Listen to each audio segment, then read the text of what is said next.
NOPD Superintendent Ronald Serpas rules the department with the mandate, you lie, you die. And that zero-tolerance policy has landed a number of officers in trouble, either suspended or fired. Now, Fox 8 investigates why one magic number may be at the center of questions surrounding the chief's own return to the NOPD. The experts said that actually the best candidate is someone who knows the department but is not of it. And with that, on Thursday, May 6th, 2010, Mayor Mitch Landrieu named Ronald Serpas the city's new police chief, acknowledging Serpas wasn't in town yet. I do think the Nashville Police Department is the best police department in America. He would remain in Nashville to deal with that city's severe flooding. In fact, Serpas was still on the job in Nashville through Monday, May 10th, the day his resignation took effect. So help me God. So help me God. Chief, congratulations. Tuesday afternoon, May 11th, Landrieu swore him in at Gallier Hall. After being gone from the NOPD for 9 years, Serpas came home to New Orleans despite a pay cut. His more than $180,000 a year salary is $25,000 less than he would have made had he stayed in Nashville. What wasn't talked about much, the potential payoff in the form of his pension. Had Chief Serpas not returned to the department, the most his NOPD pension would have paid him? About $55,000 a year. Kathy Bork, director of the Municipal Police Employees Retirement System, also known as EMPERS, says he was eligible to start collecting a monthly check on his 50th birthday. He has never received the benefit. We sent him his application, sent him an estimate of benefits. He never applied for them. That's because Chief Serpas stands to make a lot of money at retirement because he returned to the NOPD at a much higher salary. State law says if Serpas stays on the job just 3 years, his annual pension payment, which is based on his highest 3 years of earnings, would balloon to more than $144,000 a year for the rest of his life once he retires.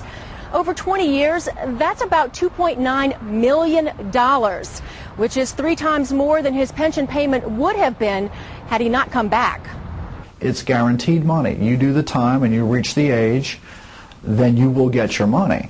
You can't beat guaranteed money.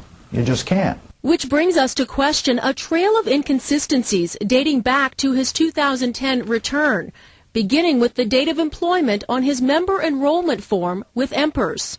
It should be the date that they are employed and the date that they are hired, the hire date, and the date that they start getting paid. Should all be the same day. Should be all the same day. Instead, his pension enrollment form says his date of employment was May 6, 2010. Remember, Serpas was still the police chief of Nashville that day, fighting the floods. In fact, he even wrote this letter to Mayor Landrieu, requesting unpaid leave from a job he hadn't started. If it didn't start on the 6th, then they have to give us a new employment date. The city of New Orleans has to give us a new employment date. But his pension enrollment form doesn't just say he started work May 6th. It's signed and dated May 6th by Serpas and 2 witnesses who work in the NOPD's personnel office. When Fox 8 asked how that was possible, a city spokesperson originally told us it must have been a mistake, which doesn't explain one other important signature on the form, by a notary. You cannot do a notarization over the telephone or otherwise from a point distant. The signatory and the notary, and if it's a document that requires witnesses, and the witnesses all need to be in the same room at the time the document is executed. Since the city admits the form couldn't have been signed by Serpas and witnessed by 2 NOPD employees on May 6th, we asked why the notary, Assistant City Attorney Victor Pape, would sign off on it too, swearing it was signed that day in front of him. Lawyers have been suspended, disbarred, otherwise disciplined for engaging in notarization practices that don't comply with the plain language of the law that governs notarizations. Despite several requests, the city refused to address that situation. But there's one line in small print on the pension enrollment form that raises questions.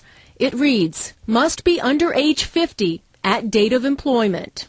Remember, Serpas put his date of employment on the retirement system document as May 6th.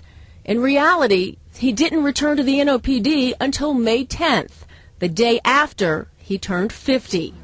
Tulane criminologist Peter Scharf says the inconsistencies are cause for concern. Was there deception? Did something backdated, something frauded? Was there an intent to represent something that wasn't true? That's very serious. On the contributor side, turns out how old he was really didn't matter. According to the pension board in Baton Rouge, because he had previous service credit and had never started collecting his benefits, Serpas was still a member of the system and age was not a factor.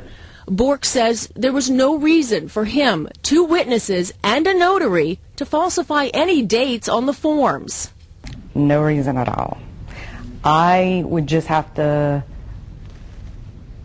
assume that whoever was filling out the forms, the city of New Orleans, they didn't know that after age 50 he could become a member. Yeah.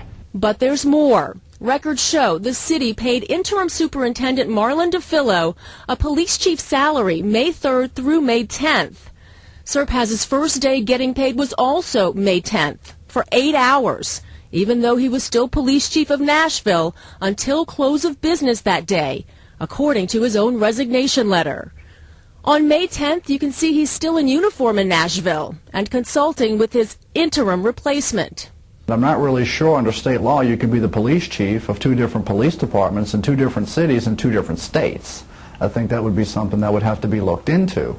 I'm sure the amount of money is relatively minuscule, but again, we're trying to rebuild the department. We're trying to get people's trust again. Given the way this chief has run this department with a you lie, you die policy, some say the questions raised are fair game. When you hold the patrolmen to a very high standard, errors in pursuit, language, those kinds of things. I'm not talking about the rapes or the stealing. That's where the elites have to be governed by the same rules. I think at the very least, if someone had put the incorrect date purposely, for whatever reason, for the average police officer, that is going to trigger a departmental investigation. Since May 11th, 2010, close to 200 officers have left the NOPD for a variety of reasons. Among them, roughly 60 have resigned or been fired under investigation. Now, some wonder if the same high standards of integrity really applies at the top. You've got an entire police department basically under investigation. We're in a crisis of leadership right now. You can't say, do as I say, not as I do. You have to lead by example. Chief Serpas refused an on-camera interview for this story and released only a statement that doesn't address the inconsistencies. It says, quote, "I have always met the requirements of the retirement system, and I continue to be a member in good standing." The city also released a statement which doesn't address the documents in question or the overlap in pay. A city spokesperson says the mayor appointed and hired Superintendent Serpas on May 6, 2010. Unfortunately, Nashville was in the midst of an emergency, a flood emergency. Out of respect for the emergency situation and public safety on the ground in Nashville, the mayor allowed the chief to stay in command in Nashville until he could return to New Orleans. Chief Serpas returned to New Orleans on May 10, 2010.